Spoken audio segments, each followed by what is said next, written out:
Bwana, mambo vipi mtazamaji wetu wa Bwigane TV? Karibu tena, tunakwenda kuzungumza michezo nikiripoti moja kwa moja kutoka uwanja wa Benjamin Mkapa, na leo ni siku ambayo tunasubiri mchezo wa ligi kuu soka Tanzania bara ambapo Simba Sports Club atakwenda kumkaribisha Fountain Gate, ambapo kwa wana Simba ni mchezo wa kwanza na huku Fountain Gate ni mchezo wa pili. Mchezo wa kwanza huku wakiwa wamecheza na Mbeya City na wamefungwa katika dimba la nyumbani. Leo nini kitakwenda kuonekana katika mchezo huu? Basi ni swala la muda, lakini kumbuka mchezo wa leo Fountain Gate wanakwenda kucheza wakiwa pungufu, na huku wachezaji wao baadhi wakiwa wamekosa vibali vya kucheza mchezo huu wa leo, na wachezaji ambao walikuwa na vibali ni wachezaji 14 ambao pia walishiriki katika mchezo ambao walicheza Mbeya City, ambapo ulichezwa katika dimba la pale Manyara Tanzanite kwa raha, na hivyo wale wachezaji kati ya wachezaji 14 watatu walipata majeraha katika mchezo ule, na huku tukitazama wachezaji waliokuwa wamebaki na wao ripoti mpaka jana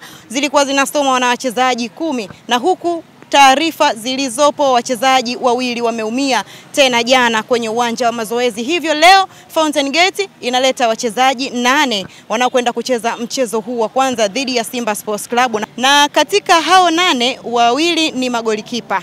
Na tunafahamu sheria ya ligi kuu soka Tanzania bara inaruhusu kuchezesha wachezaji kutoka under 20 kama ambavyo tunafahamu.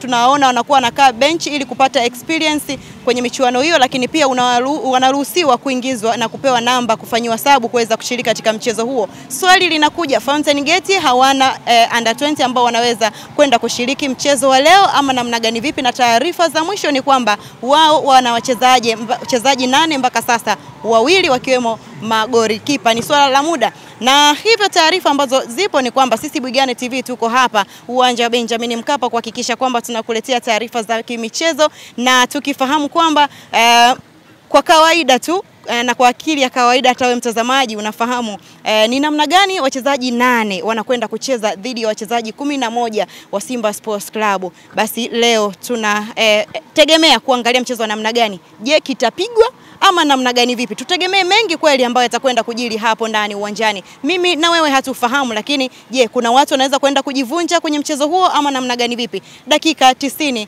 ama kipenga cha mwamuzi kitakwenda kuruhusu ama tunasema kutoa majibu nani anakwenda kuchukua alama 3 endapo yatatokea hayo yote. Mimi ni Cosma Constantino na sisi Bwigane TV tuko hapa Benjamin Mkapa tukiendelea kuripoti habari za kimichezo mpaka itakapofika tamati ya mechi ya leo. Karibu sana.